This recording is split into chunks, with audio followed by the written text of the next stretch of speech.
Yeah. You gotta work.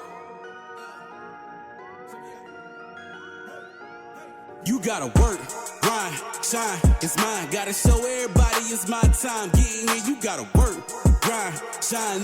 Never mind who talking down, cause they lying. Don't talk, you gotta work. Welcome to Let's Talk with Carl Lee. Let's Talk is proudly presented by attorney Frank Walker. Real talk, real experience, real results. FrankWalkerLaw.com. Let the conversation begin on Let's Talk. Hello, ladies and gentlemen. This is Carl Lee with Let's Talk, and we have in the building my co-host Hollis Lewis. Hello. And the other the other co-host, Lisa Otey. Hello. And we have today, ladies and gentlemen, for anybody who plays golf, this is going to probably be a good show for you to kind of listen to and enjoy. Lisa's got our guest, and she's going to introduce her. Yes, I'm very proud to introduce this guest tonight. He's fresh off the courses at the Valero Texas Open this past last weekend and the days before, and also from Augusta, Georgia. So he's had a busy few days, but let me just give some bio before I introduce him. He's a native of Charleston, West Virginia. He graduated from Capitol High School and initially played golf at Concord College for 2 years before transferring to the University of North Florida, where he earned a degree in jazz studies. Please keep that in mind because this is going to be important later in this podcast. He spent 11 years with the West Virginia Golf Association from 2003 to 2014, and he eventually rose to the position of executive director. He managed the Monday qualifiers for the Greenbrier Classic, which helped bridge his transition to the PGA Tour. And so he is now a chief referee for the PGA Tour. He's a rules official, and we're proud and very honored to have Ken Tackett on the show tonight. Welcome to the podcast, Ken. Thanks, Lisa, Hollis, Carl. It's a pleasure to join you guys this evening. Well, we appreciate having you. Ours. Okay, so I got a quick question right out of the chute. Okay, I am a horrible golfer who who unfortunately loves golf, but it just doesn't love me back. And in the opening, Lisa was talking about like rules and regulations, and I think there's probably like most of the people who play golf just randomly, I don't know if they go by those rules, but what are some of the more critical rules that professional golf has? Because I truly don't know if I have an understanding of exactly what those rules are. Could you kind of give us an idea of what some of those rules are and or maybe the reasoning behind them? Well, yeah, sure. It's the rules are based off of two basic principles. Is you play the golf course as you find it, and you play the golf ball as it lies. So when you tee off the first hole, you got what you got. And so if your golf ball's sitting down in a bad lie in the fairway, then you have to deal with that. And all the rules are crafted around that. And if you remember that when you play the game, that's really, from there, then the complexity starts taking off. Right. And for the casual player, I mean, that's really it. You play the ball you find until it's holed, and then you go to the next hole. And then in between here and there, you've got bunkers, and you have penalty areas, and you have out of bounds, and you have weather situations, and then you have equipment standards. So all the complexity comes after that. But it is basic when you get back to the original two principles of the game of golf. And the reality, though, the funny thing about the one rule, everybody tries to fluff their ball, though. Everybody. Every amateur is always fluffing the ball. Nature of the game, right? We do not hit it where it lies. That's for sure. Well, I feel like we're bearing the lead a little bit, man. You were actually a part of the Masters this weekend. Could you tell us about that experience? And is this your first time being official at it? And just tell us your history with the Masters. Yeah, sure. I've been with the PGA Tour now for 13 years, and this is my 9th Masters tournament. Wow. The first one I worked, Patrick Reed won in 2018. Was privilege to work in 2019 when Tiger Woods won, which was unreal. That's special. And then this past week of the Masters tournament, it's the greatest golf tournament in the world. It's magical. Everything you see on TV is that plus 10x, and our team from the PGA Tour, kind of relished the moment to support Augusta National and staging what we think is one of the greatest sporting events every year. It's just fun. And just for the audience, what is your official title, and what are you officially tasked to do at the Masters? Well, we're part of the rules committee, and it's like in other sports, like in football, you have a crew, and depending on the size of the scope of that, like at the Super Bowl, they actually have a secondary crew ready to go and ready to step in at the biggest stage. So this is similar. There's 35 officials on the rules committee at the Masters, which is big, but some are bigger because of the ceremonial, you want to make sure you include everybody from all over. But the Masters actually, they go and want the best of the best. And so there's 12 of us from the PGA Tour that kind of lead the way, and we're supporting them, but we do everything for rules of golf all the way to enforcing pace of play to make sure that, what people don't realize is that we wanted, like at the Masters last week, they wanted to be wrapped up about 10 till, so that if we have a playoff, they could do the green coat ceremony and everything. And so we kind of help monitor that and manage that for them. Because as you guys know, playing the game, you run into things when you play and it slows it down. And as you saw, Rory McIlroy had a couple errant shots coming down the stretch and things got a little slow, but we finished right on time. And that's kind of the things that we do. And Carl, I think an interesting little side note, one of my colleagues and coworkers is Mark Duspavic, who played football with you. Yes. And he gave me a couple great questions to ask you. I told him I was coming on your show. I love it. All right, I'm ready to go. Tables have turned. All right. And he said you'll understand this. He said, do you think Richard Solomon is the greatest defensive coordinator of all time? So, I'm gonna preface it by saying I have mentioned his name here in the studio many times before. If there has ever been a coach that I felt that was not able to coach, is Richard Solomon. Wow. Uh-oh. And he I hope he's not listening. It makes no be. difference. We don't have we have zero relationship at all. He won't even tune in. No, right? he won't even tune in. If he sees my name, he's not even tuning in. He was, oh my gosh. And I've talked about him on the show. He came in and Denny Green put him as a DB coach. And it was like my last year, I think, there. Oh my gosh! And he was horrible. So I think I've ever heard you speak that way. So that's how we can answer that one. Now, whatever the next one is. Deuce Bovick says to me, he goes, say Pete Carroll or Richard Solomon. And I'm like, okay. So, see, you had to go the other way. Oh. Anyways, Deuce is obviously he does a lot of our TV rules analysts. So he's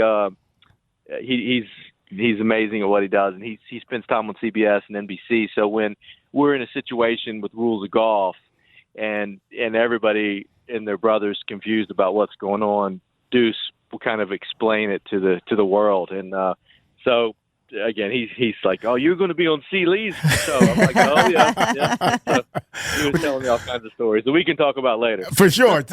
And please let him know I said hello. All right. I will. So I have a question for you. We're going to take this train back to the station and start over on golf. No, that was great. It was actually great. So Ken, before the tour, you spent 11 years with the West Virginia Golf Association. So what is the biggest difference you found between officiating at like a regional level with the WVGA and then the international stage of the PGA Tour? That's a great question. I mean, I think the basic, it's the game, you know. So like it's the game of golf. You run into similar rule situations at all levels, whether you're a junior golfer, women's senior, or all the way up to the Masters tournament. The difference is the players and the magnitude of what's going on is really, really what is different. Is you walk into a ruling and you've got 2 cameras, 6 microphones, and the players obviously not in a good spot if they're calling for an official to assist them. And so you kind of have that scrutiny and the immediate kind of, you know, a real life test on national television. So, which is fine. I always just try to slow things down. The stuff that I learned here at the WVGA, which, you know, you really get into some crazy stuff with 12 and under. Oh, they hit it everywhere. They've got all kinds of stuff. The parents are always heated, and they think that their kid's the next Tiger Woods. So you learn how to manage those things. Women's senior to me was always a fun thing because they were so inquisitive, and they were so curious about what and why the rules are the way they are. And so it made you really have to explain, you know, and you couldn't fudge them. They would know that you weren't confident. So you had to know how to work your way around the book and to reference the rules. And so it really prepared me so that when now, you know, the players on the PGA Tour and, you know, at the major championships, they have a lot of respect for, you know, for me and our team, so that they feel confident that the answer they're getting is accurate and it's typically well explained and, you know, taking emotion out of it. That's the good thing about a referee in professional golf is, while it is intense and there is emotion, it's not bang bang like, you know, taking a charge in basketball or, you know, the collisions that you see in football. It's nothing like that. It's more cerebral, and it's typically some complexity to it. Like, again, if you're involved. And so we try to lean in using technology, using Mark Dusbovic and his team from our video review center to make sure that we're 100% accurate in knowing the decision we're making. And that was my question, because I know we've seen sort of the proliferation of technology, particularly like in baseball. We're seeing a lot this year with the challenge and the calls within the strike zone, and obviously what we've seen in football. What if, from your beginning stages of doing this to now, what are the technology advances that you've seen that actually, you know, help the game and help you do your job more efficiently? Yeah, that's a great question, Hollis. I think that what we try to do is to constantly look around the corner, and so that we're on the cutting edge of technology as much as we can be. Also, you know, in basketball, it's a 94-foot court, so they're able to have 6 cameras that can really cover a lot. Well, we have 210 acres on a golf course with, you know, 18 different arenas and you know, you've trees and wildlife and all the things that go on along with it that make it just a little different. Armies of folks with cameras, and that's what we rely on, is that video. We have 150 stationary cameras around the golf course, and we use ShotLink technology to score our tournaments, and then we're able to tap into that system. That, you know, 4K, it's unbelievable. And, you know, Big Brother's always watching. I always remind the players that when they get mad or they throw something or, you know, or, you know, whatever, you just say, hey, just remember we have cameras, so let's make sure we have everything right. I don't really want to get into that. You know, the game of golf is all about integrity, so they typically are spot on. We don't have very few situations where we're dealing with having to go to cameras to maybe disprove someone's recollection of the facts. So, to your point, we constantly are using technology. It has made our job way more efficient. So for example, I'm setting out and I'm on the golf course, kind of waiting. There's typically 8 to 10 of us on the golf course, and we have someone with each group that is a volunteer that kind of helps scoring. The player will say, "Hey, can you call for an official?" And then it'll come over the radio, "Hey, we have a ruling at 4 green," for example. Well, at that point, Deuce Bobick and his team go to the cameras, and then as you're driving to that 4th green, "Hey, Ken, it looks like it's going to be interference from a sprinkler head or whatever it is." So as you're going into the ruling, you're already armed with what you're running into. So it just makes it so much quicker. You're not having to ask questions. What happened? Who saw this? Hey, Mrs. Johnson over in the corner, what did you see? And, one thing that we've learned is the volunteers and the spectators, they're not the best witnesses. They're lying eyes sometimes to prevent them from telling us what happened. But so I'm trying to figure out how do you do every shot? Because everybody's moving to the next hole. How do you manage to get each shot that each golfer is hitting? How do you manage that? Well, we have a camera at every tee. We have 2 cameras in the fairway, and we have 3 cameras at every green, and then plus supplemental. And then at any moment on the golf course, there's between 9 and 11 golf balls in the air at once. So someone's playing from 1, someone's playing from 7, someone's playing from 6. At some point, there's 9 to 11 golf balls in motion. So these camera systems, it's a lot of the technology from the Department of Defense that would track like the missile systems, the Patriot missiles that follow the golf ball. So as soon as the golf ball goes, we know the spin rate, we know the trajectory, we know the probability of where the golf ball is going to go. I mean, it's unbelievable. If you had it, you would probably shave 15 strokes off your score because you would never have to look for a golf ball. I mean, I don't know if you're not on and telling us this. I don't know how anybody could have assumed that that's the type of structure that is following the technology. The technology that's following golf. I mean, it has to be probably the best of any other sport. It is. Baseball actually. They would be the only other challenge. Yeah, well, they use the same.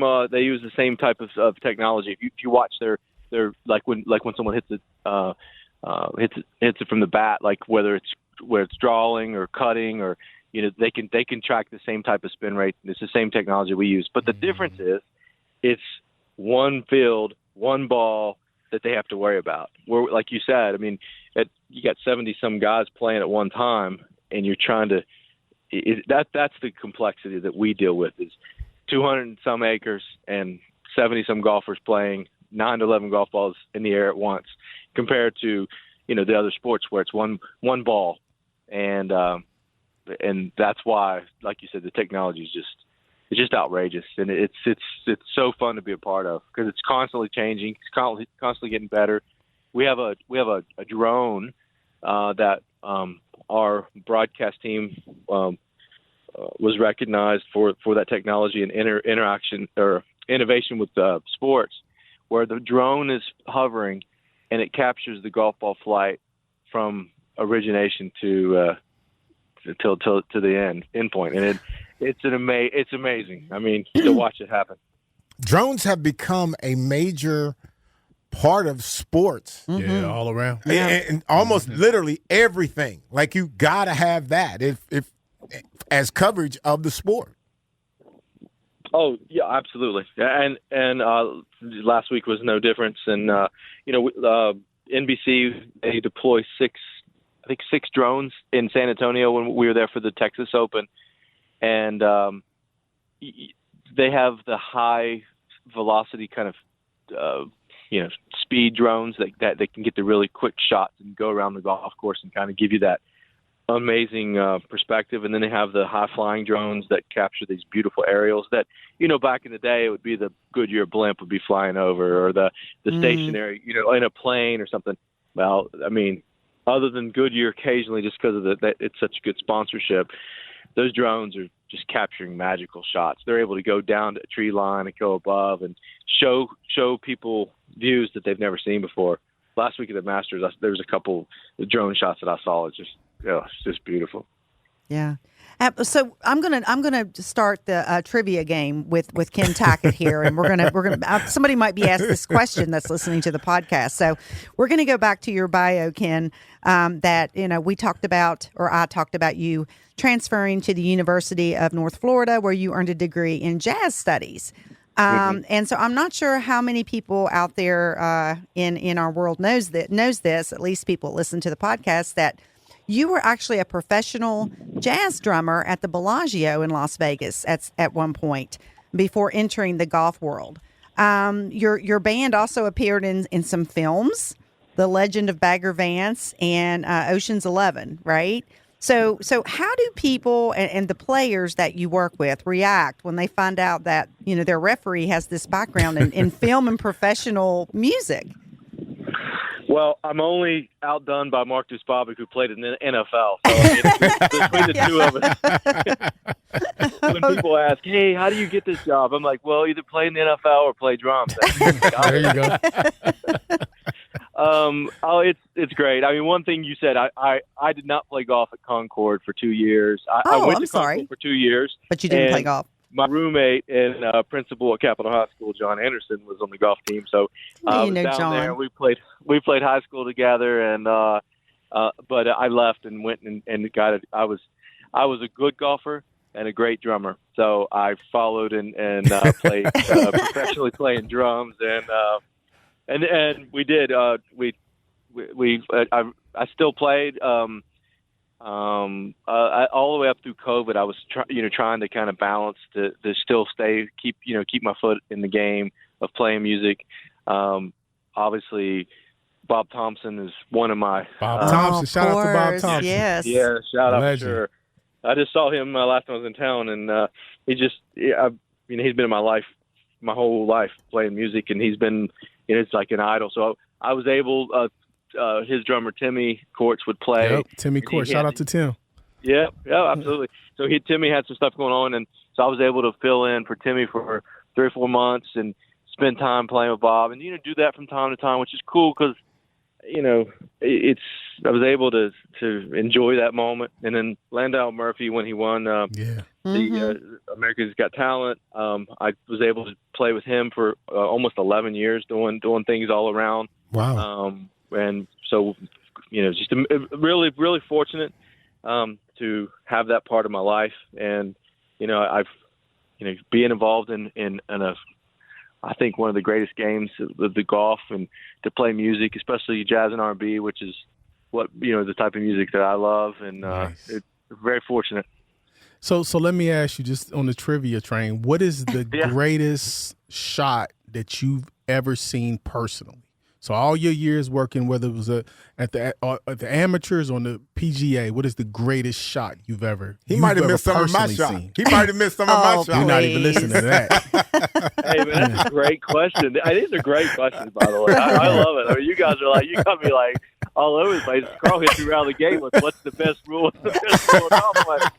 We'll keep you on your toes, Ken. That's for sure. I would say. I'm gonna give you two, if that's okay. You can give me just your greatest, and you can kind of give me maybe your most dramatic, the one that had the most impact, on that particular, whether it was for the win or whatever.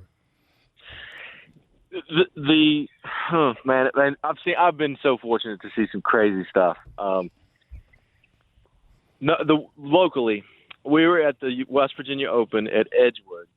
Okay. And Pat Carter from Huntington hits this kind of low, slicey shot at number 10. Boom, hole in one. Wow. Right, right in competition, which was again nothing, not on television, not in front of a bunch of people, but it was just the way that it went in. It was just to be there, and to the impact and everything that was going on at the competition was awesome. And Pat is great golfer from West Virginia. Yeah, we've had him on the show before. We have. He was great. Okay, perfect.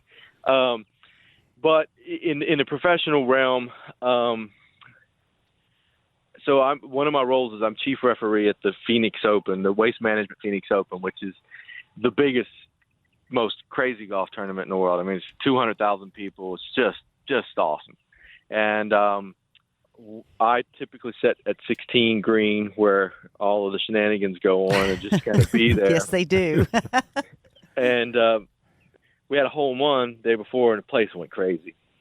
And so I wanted to be there and just kind of see what was going on. And the second day, Carlos Ortiz makes a hole-in-one, and I mean, the place just goes bonkers. I mean, beer flying everywhere. So that was pretty amazing. And at the same, I was watching Tiger Woods finish at the Masters in 19, hitting that approach shot. While it wasn't anything, of a hole-in-one or hole-out, it was just magical, man. I mean, to have the return of arguably the greatest golfer of all time, from all of his injuries and everything going on, to win the Masters in 19 and before COVID, and I mean, it was just, people just screaming. I mean, in that place, it's like typically the decorum is just not, and it was just chanting, Tiger, Tiger. Oh. I remember that. I remember that. Yeah.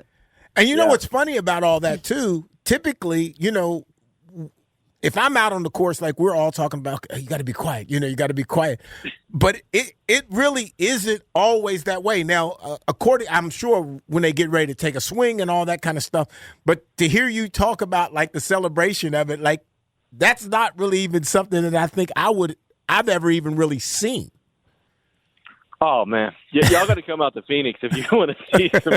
I mean, it's crazy. It's so much fun, and they do. The fans, like last week. So Augusta doesn't allow cell phones or into the tournament. So everyone's engaged. You see people having conversation, and you hear applause. Which you don't think about that, but people got their hands. They got their cameras. Everybody's wanting to video everything. Yeah. And there, it's just you're present and you're clapping and you're acknowledging. Not only the great shots, but the good shots. The respect for the number one player walking to the tee, that they acknowledge that. Rory McIlroy winning the Grand Slam last year. I mean, it's just, I don't know. I try to take all of it in and not take stuff for granted, and to kind of just see the different things going on. Yeah, and with the no cell phones, I went to a Dave Chappelle concert a couple years ago, and you had to lock your cell phone up. And it really is, I think that you really, if you don't have your cell phone with you and they're actually at an event, whether it's a sporting event or a show or whatever, it's almost a different experience now, because we're so used to just mindlessly just kind of looking at our cell phone even when we don't have anything to look at. So it's actually, I like that. Yeah, I do too. Yeah, the mindless scroll. Yeah. We saw Bruno Mars in Vegas the same way, and he actually sang a song about, I took your cell phone. It was amazing, and it was all about engagement and just enjoying the moment with the people you're with, and I kind of applaud the Augusta for because you get pressure from people like, well, what about this? And so they have payphones that are free, like quote unquote payphones, but free phones all over the golf course that you can stop and check in with people, and it is. I think it's cool. I applaud the like Chappelle, people like that do that. So I'm going to get a little serious now and kind of go back to your position with the PGA. And I read somewhere, and please correct me if I'm wrong, but it said that you're on the road roughly like 200 nights a year. And obviously, if you're doing both, Augusta and the Texas Open in one weekend, that's probably pretty close to the correct numbers. So how do you and your family, Ken, how do you manage to balance your personal and your work life with this type of schedule? Well, I mean, that's a great question. I think that you involve your family in what you do. Mm-hmm. You don't and it also doesn't define me. Like, I mean, I'm fortunate. I've got one of the greatest jobs in the world, but it's it's what I do. It's not who I am. And so I try to remember that. I mean, sometimes it's hard, because you want to be invested and you love what you do and you want to be the best you can be. We always take a trip to the U.S. Open. It's always Father's Day Sunday. And so the week after the U.S. Open, we typically do something as a family. I've always, my wife was able to go with me down last week to Augusta. So to be able to experience it and to share that experience, I think is important. And then she is, my wife's, I'm so lucky. She's very supportive, and she has a lot of stuff that she does here in Charleston. She's active in the community, and she does things. She has a friend group. And so when we're together, we enjoy the time, and it's just something you both have to be all in on, because it is difficult. Yeah. But it's always been that way kind of with us, like in the music world as well. And even with the West Virginia Golf Association, while I might have been in Morgantown, I still went home, so it's 2.5 hours or 12.5 hours, you're still not home. And so knowing how to be prepared for those long trips is, it's good. It's good. It's a great question, Lisa. You got all the good serious. just one more question, at least for me. Like, again, I don't know how much you can get into this, but so I was watching, sort of the pre-master stuff and just, all the hoopla around it. They was talking about John Daly. Now, what I didn't know is that he kind of sets up a little booth across the street to sell his merch and all that sort of stuff like that. Why? And I also didn't know, like, now again, I wasn't for sure, like, if they said he was banned or he just doesn't play in that specific tournament. So is that true? Am I on the right path there, or am I off? Well, no. I mean, a lot of it's right. Some of it. So the Masters tournament is an invitational that you earn to come each year. If you won the Masters, then you're typically extended an invitation, every year. So someone like Jose Maria Olazabal, who won, a long time ago, and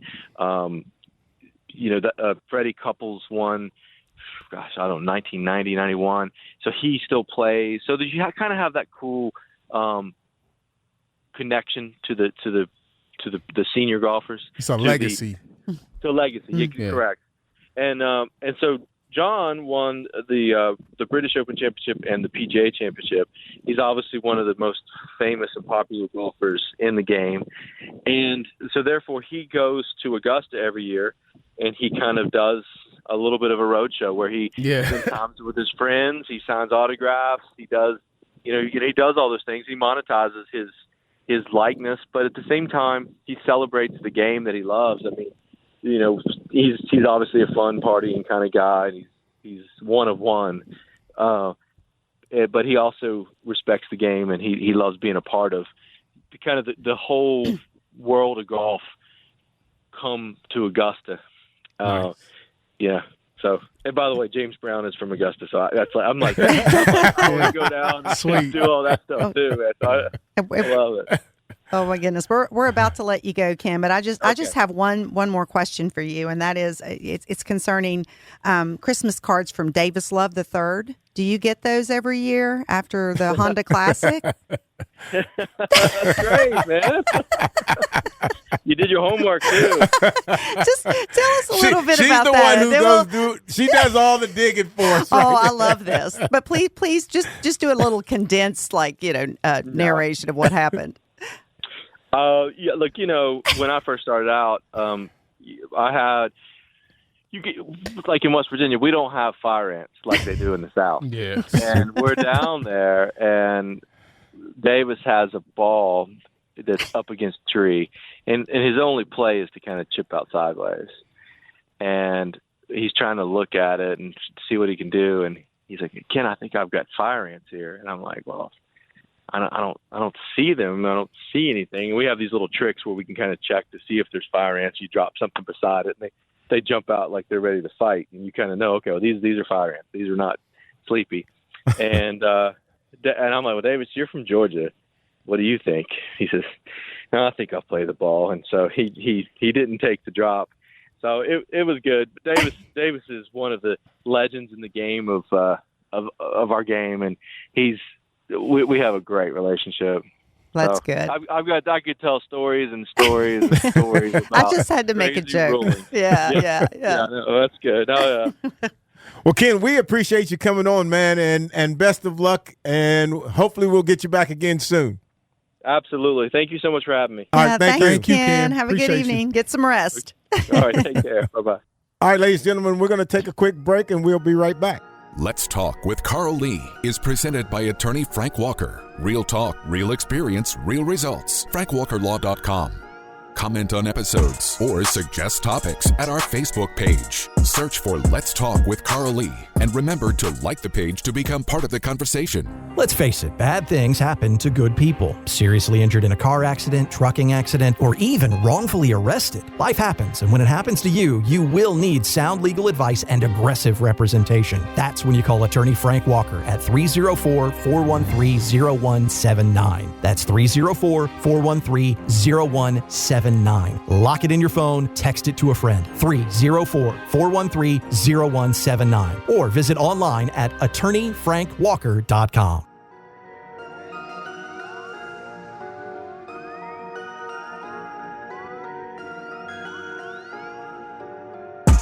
All right, ladies and gentlemen, we are back. Man, Ken was great. Man. Awesome, man. Yeah. And it's just great that, like, we have somebody that's from Charleston that, you know, went professional in sports a different way. 'Cause Right. I think too often we discourage kids, well, you got to have a plan B, da-da-da. If you like sports, if you love sports, and even if you don't have the talent or acumen to actually physically make it to play at the next level, there's a pathway for you to work at the next level. There's so many other options other than just playing that I don't know if we communicate that we don't back out to the kids we and don't even at the young all. men who are, let's say, even in college. Yeah. And he's such a talented guy. I mean, you hear Yes. about like his degree. I mean, he didn't even really play college golf. Right. I mean, he just kind of played jazz and you know, got that degree and just kind of fell into the golf world. So it just tells, I mean, it kind of just proves that whatever your dreams are, just follow them and you can make them happen with work. And he falls into a spot that we don't even think about. You know, that nobody's even. I never even heard of, like, I guess I should have, but I just never heard of like a golf official. Well, like you see all these people out there, but you don't really know what their title is, and you're not really paying any attention. You're just watching the shot and watching somebody swing and trying to figure out if you can learn to swing like that. And you don't. We don't dive into it to see all of the roles that are available there. And there's a bunch of roles, and I think we have to do a better job of communicating. I think so too. And before we close out, here we go. all right, yes, here we go. When you start, okay, so if you're starting to talk about somebody who's going to be the GOAT, right? Mm-hmm. No matter what the sport is, there has to be a social aspect of that, because you for people to even vote you as that person. They may see your game, but they may see my game, but then they see Hollis's game, and then I'm not necessarily, I don't know, personable, all these other things that I don't do, and they lean more to Hollis. It's like the Deion Darryl Green type of thing. Yes. Right. Yes. Right. And I think what we have in basketball, I cannot ever give LeBron the GOAT. All right, why? He's just not. He okay. Every single time.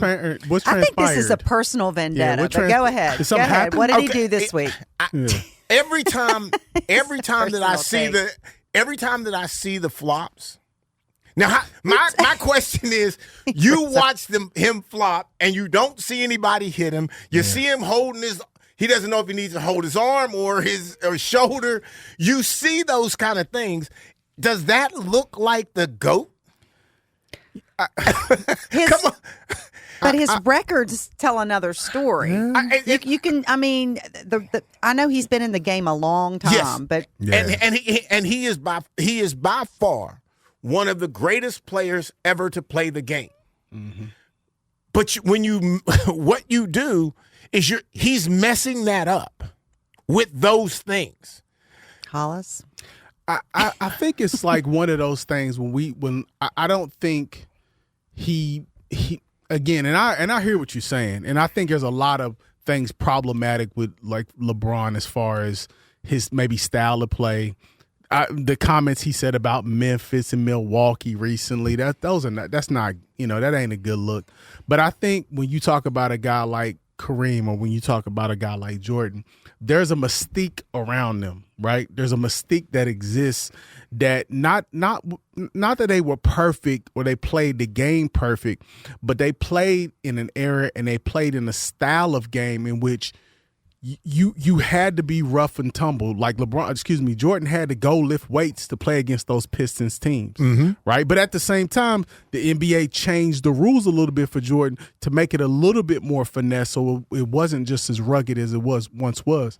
And I think with LeBron, there is just an air of like, come on, guy. Like, you don't have to do this. Like, you're right. You're 6'8", 6'9", you're 2+. You look like a tight end. Like, you don't have to play that way. You know what I mean? Yes, and that is exactly okay. You are sitting in the seat of a Hall of Fame, one of the greatest players ever, and you have these silly, stupid things that you're doing that is just like ruining. Can we bring up his stats in April? Just in April, I looked that up. So, and you guys It's not going to save him, but you can. But let's talk about. Okay, so he's 41 years old. Am I right? Yeah, he's 41. He's 41 years old in a game that really consists of that he 20 should be to out, 30. Which 30, he should be he should too be old. finished. Yes, he should be early finished. 30s. Most people, right? Or most players. Okay. Yep. So his stats for April of this year: points per game. He's got 20. He's averaging 20.9. Dang. Okay. Yeah. He's 41. Yeah. His assists are 7.2 per game. His rebounds are 6.1. His field goal percentage right now is 51.5%, and he's played 60 games. Yeah. That's not horrible for a 40-year-old no, man. He's not. But I think that goes to the argument, right? That's part of the argument. Yeah, because you can't argue numbers. No. You have we can argue titles, but to me, I don't care if the title that he won with the Cleveland Cavaliers when he was just playing with a bunch of dudes out there. That was he carried great. that team on his back. But it's just he doesn't have the same aura. Right. He doesn't have the same mystique as a Jordan. And again, those are different eras. We got social media now where we know everything about everybody. And I think that everybody's going to hold the Miami Heat thing against him. Everybody's going to say that he was the start of the super team where guys just clicking up, just trying to play together to win chips. So he's going to always have a couple things over his head that are going to make people, particularly like of our generation and older, to be like, yeah, he all right, but he ain't him. And let's just be honest. Those are legitimate things that you can have a problem with. Yeah, I mean, come on. I think we're nitpicking a little bit. You know what I think he lacks. What you're saying, pretty much, the issue comparing him with Michael Jordan and these other players is charisma. I mean, I think he's a solid player. I think he gets out there and he plays great games. But there's something he just doesn't have the finesse. The way that he plays the game is kind of vanilla. Is that a way to put it? I don't even want to give it. I hear what you're saying, but I think he does have like he has for sure the skill set and all of those kinds of things. But his extreme to get a foul, his extreme to be injured, his extreme to be all of those things. I would go the other way. So I would say that Michael Jordan and Kobe, and even I would put like Allen Iverson, and maybe you can even put Steph Curry in this category. They play poetry in motion. Yes, it was beautiful to watch Michael Jordan play. Kareem the same way, Magic the same way, Bird the same way. LeBron has more of a direct type of game where he can bully ball. He can kind of just do what he wants. So it's not picturesque. And I also think that those guys that I just named, I mean, hell, how much, particularly when they were playing, how much do we know about Bird? How much did we really know about Jordan? We didn't really know their personal lives and their views on everything. So they had a mystique and an aura around them of like mystery. That's where true. we know just everything about LeBron. And to your point, we know kind of we're almost kind of inside his head, if you will, a little bit. Okay, and all of that's valid. Lisa's valid.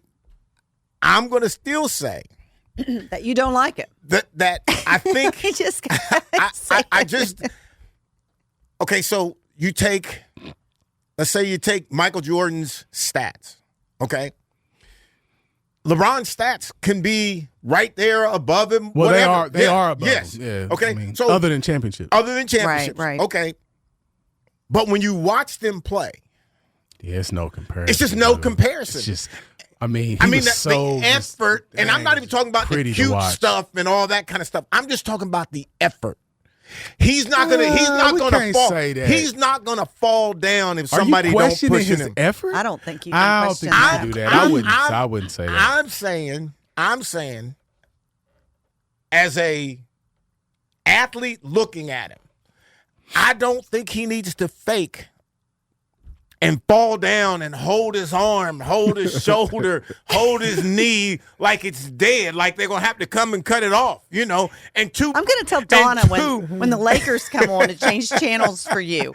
And 2 seconds later, he's running again, or he's shooting again, or he's rebounding again. But Dude, isn't that part of the game now? Isn't it? It's not a good if you part of not the if game. not I if you understand are. that. It is for him. See, my problem with that is like Vlade Divac, like the king of the flops. okay, to your point, Lisa, it is for him, and he's supposed to be the greatest player in the league. How do you set that example? That's the example that you're showing, and I can be 100% sure and not know, but there are players in the locker room talking about all of that stuff that he's doing. I'll be devil's advocate here. So Okay. if he would stop the flopping that you speak of, If he hadn't started it. If he hadn't started Okay, let's say he can't stop let's it. say if he doesn't do it at all, and Okay. and then all these He's numbers never done stay it. the same. Okay, He's never done it. let's just say that. Let's say he's never done. How would you feel about his play minus the flopping? I would say that he's a great player. And the same as I would say now, he's a great player. Okay. But he's still not. He doesn't, because even beyond the injuries that he's faking, I don't know. I don't know if he can be Michael Jordan. I don't know if he can be Kobe Bryant. I don't know if he can be Magic Johnson, because I just don't see the work ethic on the floor. Now, I'm going to make the case he's a work ethic kind of guy. He can't get that size. My gosh. He can't be that. Yeah, His but you workout got routine's but you gotta got to be- show that in the game. And he just doesn't look that way. Yeah, Just I wouldn't go that way. look- I just think it's stylistically, it's just not your taste.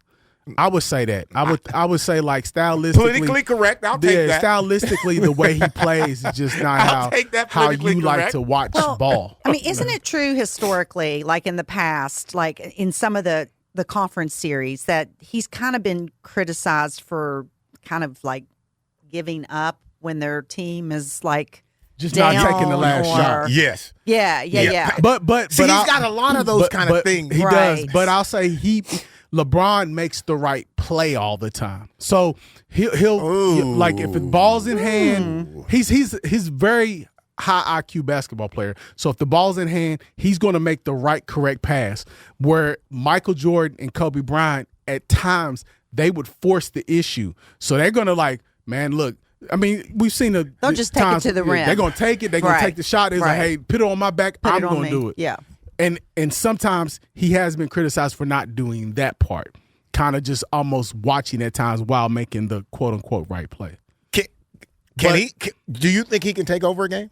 For sure. I mean, he's 41 now, so maybe not so much now. I think he can still do it now. Do you But in remember a a time? But prime- in his prime, can you reflect back and say, I can remember when he took over? I can't name a specific game. But I I understand can say, that. But I can say that year that he won it with Cleveland, yeah, that was LeBron. No, I would give you that. Michael Jordan wouldn't have won with those dudes. Oh, I don't know about I'm that. telling you, he didn't have one Hall of Fame. I do not know Go about back that. and look at that roster. He didn't have. There's not one other Hall of Famer on that roster. There might not have been another All-Star on that roster. He won with some guys, some good NBA dudes. I'm gonna make the case that Jordan made a lot of players be who they were. Oh yes, that Chicago Bulls Yeah, team. that I mean, we that talked about Bulls that. team- That was that house. They were household names. Almost Yes. every player on that team. Yes, you and still recognize their names. Yes, I mean, like they're so notable. You Scottie know that. Pippen. Yes, it was just easy, and they were great players. They became great players, which I don't know if they would have if Jordan's not on that team. I don't think that anybody that's on LeBron's team is likely going to get a lot of attention, credit for a win, because it's always going to be something about him. The conversation is always going to be about him. And that's not his fault. But for me, as when I think about basketball and I think about who I like, what team I would want to go to, or what team I would want to celebrate or whatever, he can't be on that team. Man, look at the Cleveland Cavs roster. That year they won it in 2015, 2016. You had Kyrie Irving, who is he's an all-star, so he's a fringe. He's a player. I've heard of him. Kevin Love is a fringe, maybe Hall of Fame, maybe. But let's look at everybody else. Tristan Thomas, J.R. Smith, Matthew Dellavedova, Richard Jefferson, good player, Iman Shumpert, Channing Frye, Timothy McVaughn, I can't even say his last name, James Jones, Mo Williams, Deontay Jones, Jordan McGray, Sasha Ku. Man, he took those dudes but a and won couple a of championship. a couple of those names that you Just a started couple. in the Just a beginning are not just average players. Not average player, I'll give you that. But just I'll a give you that. couple. It wasn't But just like a the couple. Chicago Bulls It wasn't like team. the Bulls. No. You know what I mean? I mean, you got to think of, like, with the Chicago Bulls, you had Ron Harper, who was averaging 20-plus with the Cavs, went to the Bulls, turned into a traditional point guard. That guy could light it up. Dennis Rodman was one of the greatest defenders of all time. I loved Scottie watching Pippen him. is probably one of the top 5 two-way players ever. Then so to Jordan's credit, I don't think Rodman is in Chicago or had been in Chicago for the amount of time that he was in if it's not for Jordan. Maybe not, but I mean, he won championships with Detroit. I understand. So, I mean, but again, Detroit was another team that was pretty much loaded. Yeah. You know, so I'm sorry, like I just can't. No, you're not. You're not No, I'm sorry. not. You No, really. I'm not. I mean, I'm it's really pretty not. obvious how you I'm feel really about. not. I think. I mean, I do. Yeah. You caught I'm me in sorry, that one. audience. That's all right. But you're right. I just don't feel like LeBron has the passion in the game to be like a Jordan, Magic Johnson, Larry Bird. I just think that era. I just don't think he has the. I just don't see that pressing work out there, defense. I mean, I've seen him like jogging down the court. But he's 41 now. He's 41 and averaging 20 points a game. That's crazy. But that's fine. I but if tried you to be can't, Team Carl, but then I saw the stats and I was like, the guy's 41. You can't be critical. He's playing at the highest level. Okay. Here's professional the thing. basketball. I could have played 41. I could have played one more year with the Saints, but I couldn't run. But he can, so it's like it's work happening there. No, he cannot do. He's not playing at a level. He's not playing. He's scoring. He averaging 20 points in the NBA. I said he is scoring. He is scoring in the NBA because he's crazy. big. He's I strong. can't be He's Team all of Carl. that. I don't know. I can't ride with you on that, man. You right? If you're all averaging alone. 20 points in the NBA, what is it? 5, 6 assists, 5 or 6 rebounds, and you don't play 60 games at 41?